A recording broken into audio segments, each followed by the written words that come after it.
আসসালামু আলাইকুম বন্ধুরা, আবারও এলাম মধুমিতা হলে ছবি দেখতে বাইকটা।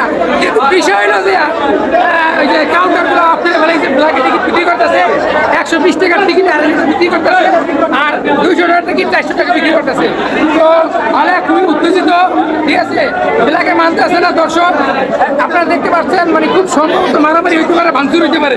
তাই আমরা ক্যামেরার ভিতরেই থাকি, কি হইতেছে আসছে আমরা দেখি অবস্থা। সব জায়গায় অবস্থা কিন্তু উত্তেজিত, ঠিক আছে। এই কাউন্টার বন্ধ, মারামারি হওয়ার খুব আশঙ্কা বেশি দেখা যাচ্ছে।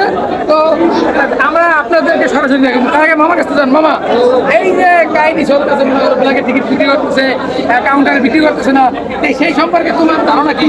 পাবলিক কি এটা মাইনে নেবে, নাকি গত ট্রিপের মানে গত সপ্তাহের মতো ভাঙচুর করবে? মারটা কি সামনে আসে টিকিট কাটছেন? টিকিট পাই নাই, টিকিট হলে ব্ল্যাকে বিক্রি হইতে আছে, ঠিক আছে। 120 টাকার টিকিট 250 টাকা নিতে আছে, 200 টাকার টিকিট 400 টাকা বিক্রি করতেছে।